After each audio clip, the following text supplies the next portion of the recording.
నమస్కారం. Welcome to Manovikasam. This is Anitha. యద్భావం తద్భవతి అంటారు మన పెద్దలు. అంటే as you think so you are. మనం ఎలా అనుకుంటే అలా అవుతాము అని. మన మనసులో మన గురించి మనం ఏమనుకుంటున్నామో, మనల్ని మనం ఎలా చూసుకుంటున్నామో, ఎటువంటి ఆలోచనలు చేస్తున్నామో, ఎటువంటి బిలీఫ్స్ని మనం క్యారీ చేస్తున్నామో అనేవి మన లైఫ్ పైన చాలా ప్రభావం చూపిస్తాయి. మన ప్రవర్తన పైన, మన గోల్స్ పైన, మన కెరియర్ పైన, మన హోల్ లైఫ్ పైన దీని ప్రభావం ఉంటుంది. మన కంటిన్యూస్గా మన మనసులో ఏదో ఒక ఆలోచన రన్ అవుతూనే ఉంటుంది. అది నిన్నటి గురించి అయి ఉండొచ్చు, ఫ్యూచర్ గురించి అయి ఉండొచ్చు, మన గురించి మనకు అయి ఉండొచ్చు, లేదా వేరే వాళ్ళ గురించి అయి ఉండొచ్చు. ఇలా ఏదో ఒక ఆలోచన అనేది కంటిన్యూగా మన మనసులో సెల్ఫ్ టాక్ అనేది నడుస్తూ ఉంటుంది. సెల్ఫ్ టాక్ అంటే nothing but verbalization of our thoughts, మన థింకింగ్. సో అది కంటిన్యూగా నడుస్తున్నప్పుడు అది ఎటువంటి సెల్ఫ్ టాక్ అనేది నడుస్తుంది, అది పాజిటివ్గా ఉందా నెగిటివ్గా ఉందా అనేది చాలా ఇంపార్టెంట్. మనం ఒకవేళ నెగిటివ్ సెల్ఫ్ టాక్ చేస్తూ ఉంటే కనుక అది ఆ పర్సన్ని విపరీతంగా డ్యామేజ్ చేస్తుంది. ఇది ఒక మనసుకు పట్టిన చెదల్ లాంటిది.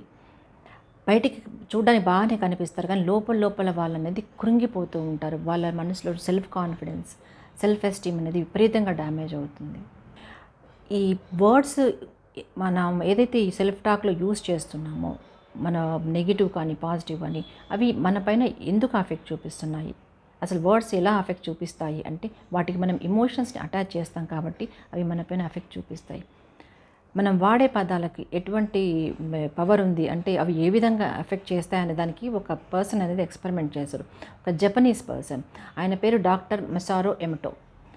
ఆయన ఒక ఆథర్ అండ్ సూడో సైంటిస్ట్ అని కూడా అంటారు.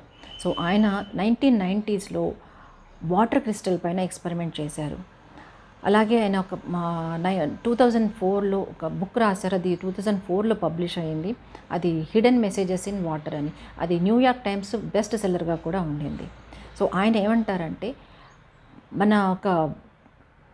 మనం వాడే పదాలకి, మన ఎమోషన్స్కి, థాట్స్కి అనేది ఫిజికల్ వరల్డ్ని చేంజ్ చేసే ఒక శక్తి ఉంది అని. సో దాన్ని ఆయన ఎక్స్పెరిమెంట్ ఏం చేశారు అంటే ఒక 2 కంటైనర్స్ తీసుకొని అందులో వాటర్ పోసేసి ఒక కంటైనర్ పైన నెగిటివ్ లేబులింగ్ చేశారు. అంటే I hate you, fear, you are useless అటువంటిది. ఇంకో కంటైనర్ పైన పాజిటివ్ లేబులింగ్ చేశారు. I love you, peace and you are awesome అటువంటివి. ఆ 2 కంటైనర్ని డిఫరెంట్ ఎమోషన్స్కి ఒక స్పెసిఫిక్ మ్యూజిక్కి ఎక్స్పోజ్ చేశారు. ఆ తర్వాత దాన్ని అనేది ఫ్రీజ్ చేయడం జరిగింది. సో ఫ్రోజన్ ఐస్ క్రిస్టల్స్ని ఆయన అనేది మైక్రోస్కోప్ కింద అనేది ఆయన స్టడీ చేశారు. సో వాటర్ యొక్క మాలిక్యులర్ స్ట్రక్చర్ని ఆయన స్టడీ చేసి ఎటువంటి క్రిస్టల్స్ ఫామ్ అయ్యాయని చూశారు. సో పాజిటివ్ లేబులింగ్ చేసిన ఒక కంటైనర్లోని ఫామ్ అయిన క్రిస్టల్స్ అనేది ఒక సిమెట్రికల్ అండ్ జియోమెట్రికల్ ఫామ్లో బ్యూటిఫుల్ క్రిస్టల్స్ అనేది ఫామ్ అయ్యాయి. అదే నెగిటివ్ లేబులింగ్ చేసి నెగిటివ్ ఎమోషన్స్కి ఎక్స్పోజ్ చేసినటువంటి కంటైనర్లో ఐస్ క్రిస్టల్స్ అనేది డిస్టార్టెడ్గా, ర్యాండమ్గా, ఒక షేప్ లేకుండా ఫామ్ అయ్యాయి. సో దాన్ని బట్టి ఆయన ఏం చెప్పారు అంటే ఎమోషనల్ ఎనర్జీకి, వైబ్రేషన్స్కి ఒక వాటర్ యొక్క ఫిజికల్ స్ట్రక్చర్ని మార్చే శక్తి ఉంది అన్నారు. సో హ్యూమన్ థాట్స్కి, ఎమోషన్స్కి ఫిజికల్ వరల్డ్ని ఎఫెక్ట్ చేసే యొక్క శక్తి ఉంది అని చెప్పేసి ఆయన అన్నారు. కానీ ఆయన ఎక్స్పెరిమెంట్ సైంటిఫిక్గా జరగలేదు. ఒక సైంటిఫిక్ సిస్టమాటిక్ మెథడ్ అతను యూజ్ చేయలేదు. ఎన్నో ఫ్యాక్టర్స్ ఉంటాయి, ఇది ఒకటే కాదు, వాటిని అన్నింటిని ఇగ్నోర్ చేశారని వేరే సైంటిస్ట్కి ఈ యొక్క ఎక్స్పెరిమెంట్ని సైంటిఫిక్ ఎక్స్పెరిమెంట్గా అనేది వాళ్ళు కన్సిడర్ చేయలేదు. దానికి క్రిటిసిజం ఉంది. కానీ కొంతమంది ఏంటంటే ప్రతి ఒక్కటి మనం ఎక్స్పెరిమెంట్తోనే సైంటిఫిక్గా ప్రూవ్ చేయలేము, కొన్ని మనం నమ్మాల్సి ఉంటుంది, మనం ఫీల్ అవ్వాల్సి ఉంటుంది అని చెప్పేసి అన్నారు. సో ఏదేమైనప్పటికీ మనం వాడే పదాలకి ఒక ఇమోషనల్ ఎనర్జీ అనేది ఉంది. అదొక ఎనర్జీని ఎమిట్ చేస్తుంది అనడానికి చిన్నగా మనం గమనించుకుంటే అర్థమవుతుంది. ఇప్పుడు కొన్ని మాటలు వింటే మనం హ్యాపీగా ఫీల్ అవుతాం, మోటివేట్ అవుతాం. అదే కొన్ని మాటలు విన్నప్పుడు మనం బాధపడతాం, మన కోపం వస్తుంది. ఎందుకని ఈ డిఫరెన్స్, ఎందుకు ఇలా జరుగుతుంది, అవి మాటలు ఇవి మాటలే కదా అంటే దానికి మనం ఇమోషన్స్ని మనం అటాచ్ చేసాం కాబట్టి. ఎవరైనా మనల్ని మెచ్చుకుంటూ ఆసమ్ నువ్వు చాలా బాగా చేసావు, యు ఆర్ గ్రేట్ అనేసరికి మనం బాగా సంతోషపడి మోటివేట్ అవుతాం, హ్యాపీగా ఫీల్ అవుతాం, అప్రిషియేషన్ వర్డ్స్. అదే కొందరు మన గురించి తక్కువగా మాట్లాడారు, ఏదైనా చెడుగా మాట్లాడి మనం తిడుతూ మాట్లాడుకుంటే మనకు కోపం వచ్చేస్తుంది, బాధ వేస్తుంది. సో కాబట్టి వర్డ్స్కి మనల్ని మన పైన ఎఫెక్ట్ చూపించే పవర్ ఉంది, అంటే అవి మనల్ని ఇన్ఫ్లుయెన్స్ చేస్తాయి అని అర్థం.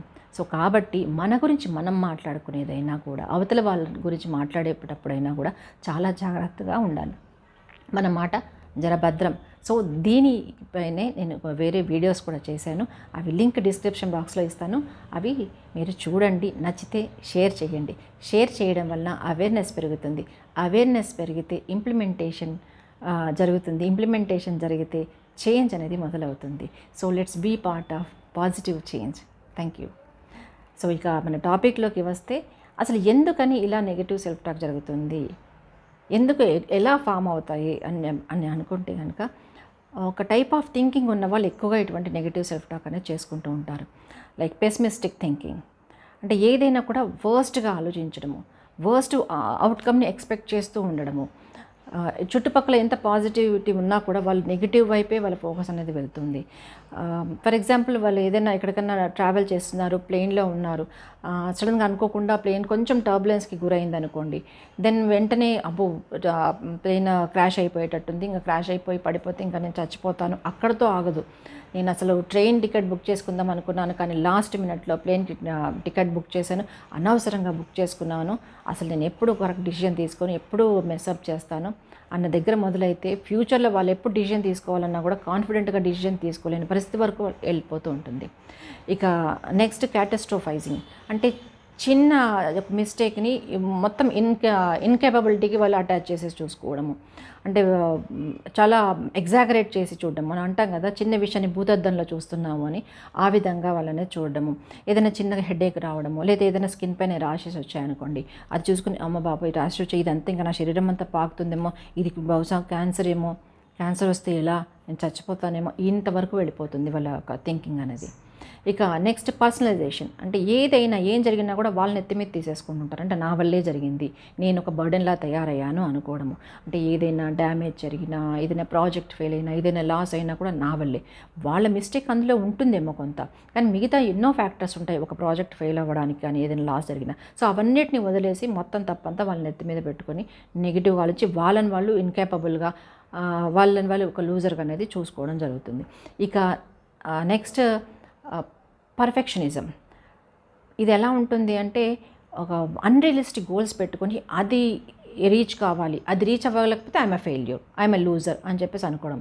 ఇది ఎలా అంటే బ్లాక్ అండ్ వైట్ సినారియోలాగా ఉంటుంది. అయితే టాప్ మోస్ట్లో సక్సెస్ అవ్వాలి, లేదంటే కంప్లీట్గా ఫెయిల్యూర్ అని. మిడిల్ గ్రౌండ్ అనేది వాళ్ళు కన్సిడర్ చేయరు.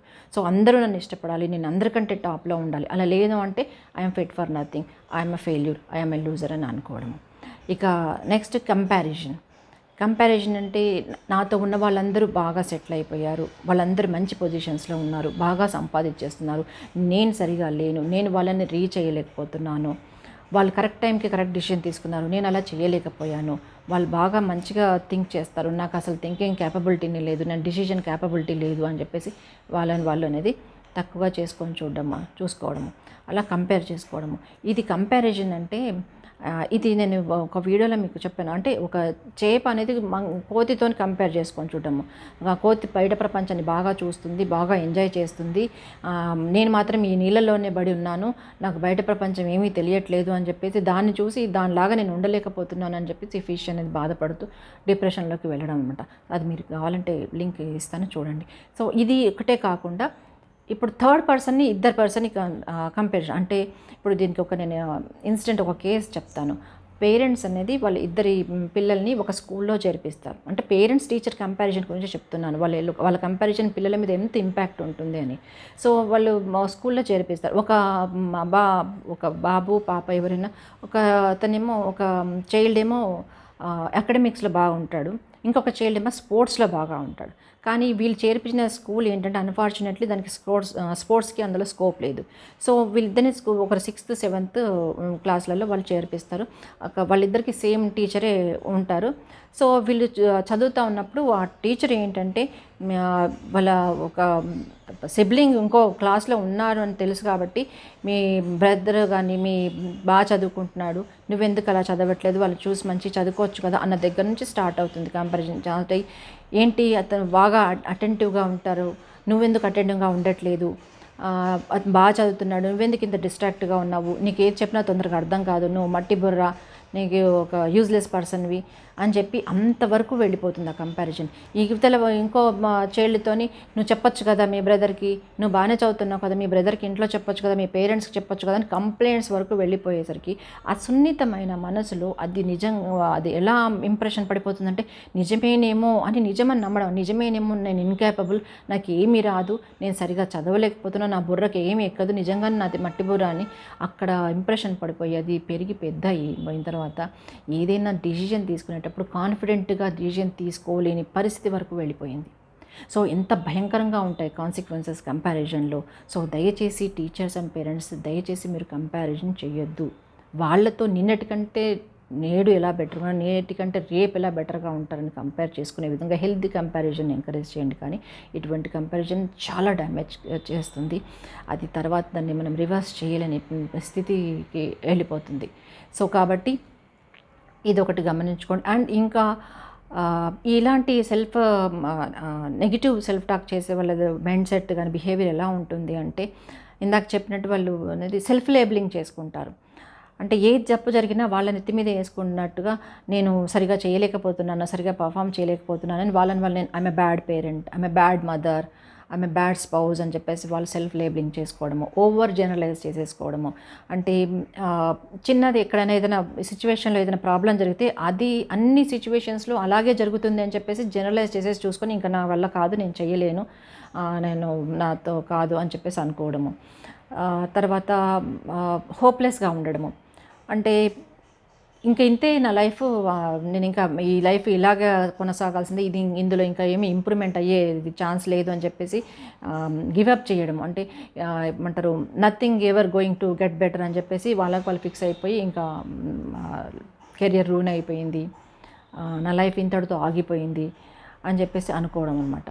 సో అలా ఉంటుంది. అండ్ బిహేవియర్ వైజ్ చూస్తే కూడా వాళ్ళు ఎలా అంటే, వాళ్ళు ఏదైనా చెయ్యాలి అనుకున్నప్పుడు వాళ్ళు అనుకుంటారు, చెయ్యాలనుకుంటారు, కానీ ఈ నెగిటివ్ సెల్ఫ్ టాక్ ఏదైతుందో అది వాళ్ళకి బ్రేక్ వేసేస్తుంది.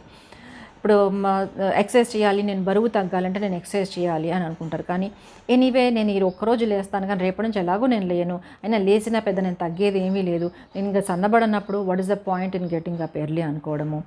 తర్వాత ఎవరైనా వాళ్ళ మీటింగ్లో, ఇప్పుడు ఆఫీస్లో పనిచేస్తున్నారు అనుకోండి, బాస్ దేనికైనా మీటింగ్కి రమ్మనేసరికి ఎందుకు బాస్ సడన్గా మీటింగ్కి రమ్మంటున్నారు, ఖచ్చితంగా నా వల్ల ఏదో ఒక మిస్టేక్ జరిగింది, నన్ను తిట్టడానికే పిలుస్తూ ఉంటారు అని చెప్పేసి అనుకోవడము. తర్వాత ఇంకా నేను ఏ పని చేయాలన్నా కూడా ఎందుకు అంటే, ఇప్పుడు ఈ పని చేయాలంటే ఈ పని చాలా టఫ్ ఉంది, ఈ పని చేయడం నా వల్ల కాదు, సో మరి అది టఫ్ ఉంది, అది నాకు రానప్పుడు నేను ప్రయత్నించి లాభం ఏంటి, what is the point in trying అని చెప్పేసి ముందుకు అనేది గివప్ చేసేయడం. సో ఇలా వాళ్ళని వాళ్ళు రిస్ట్రిక్ట్ చేసేసుకుంటూ, ఎక్స్ప్లోర్ చేయకుండా రిస్ట్రిక్ట్ చేసుకుంటూ అలా ఇదైపోతారు. ఇంటర్నల్గా వాళ్ళు అనేది ఇట్లా కుచించుకుపోతూ ఉంటారు.